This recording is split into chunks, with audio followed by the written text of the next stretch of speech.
much did you know about your character Walt Disney going into this project, and what were some new things you learned? I had read a great biography of him literally in the 1970s, a book I checked out from the New York Public Library when I lived in New York and needed something to do because I was unemployed.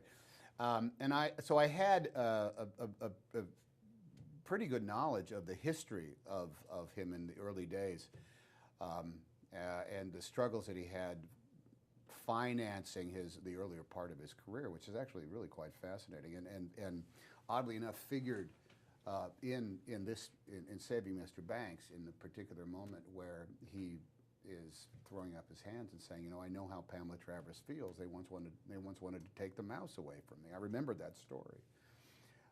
Everything else from Walt Disney came from the own affection that I had as a kid watching him on TV every Sunday night. It was a big deal when Walt Disney, on the Walt Disney Sunday night TV show, talked about the new ride or the new attraction that was coming up in Disneyland. That was the greatest.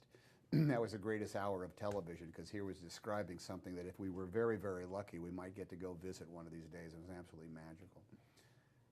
The things what I found out in the course of all the other research that I was able to do, thanks to Diane Disney Miller and the Family Museum, is understanding where he was at the time that Mary Poppins was made. He was really at the absolute pinnacle of his, what's the word? Odd to call it a career, but you know, he had already created the art form of the feature animated film, and he had invented Disneyland, and he was that odd and fascinating combination of artist and industrialist and businessman and dreamer. That meant that he had the luxury at this time of truly just falling in love with the projects that he wanted to make. I mean, he had payrolls he had to meet and what have you, but at this point he learned how to make his dreams a reality. If it was just him drawing on a piece of paper and coming up with a talking mouse, or figuring out how to make a giant squid attack a submarine in 20,000 Leagues Under the Sea, or how to build a fake castle in Anaheim, California. He had learned how to do all that, and so by the time he ran smack dab into the persnickety woman who didn't care about any of those accomplishments, he was taken aback, and I didn't realize that he was as thrown by Pamela Travers and his quest in order to make Mary Poppins as he was.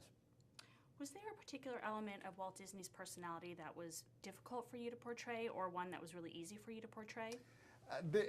There's no easy or difficult in trying to make somebody, particularly a real human being that's as recognizable as Walt Disney was, into something that comes out of my face. You know, there's nothing simple about it. There's literally grunt work. There's a very specific, almost mathematical process of learning the cadence and the pronunciation of his flat Midwestern vocabulary and almost a dialect. And I work with a woman named Jessica Drake, who's helped me find the voice of quite a number of characters in other films. But there is however it translates to coming out of, you know, whatever specific countenance the actor offered. So that is some sort of serendipitous thing that you just have to have faith in order to pursue. It's not easy, but when you get it, it's not hard, if that makes sense. You just do it, and it's just there. Did you have any favorite scene in the movie, and if so, why? I loved the big highlights of it are the first meeting, you know, going hand-to-hand combat with Emma as Pamela, which was one of the great attractions to doing it in the first place. There was a substantial story at the end of the film in which we were able to pepper with so much authenticity and so much true biological background that you find out stuff about Walt Disney that no one would ever known unless they had done a substantial amount of research.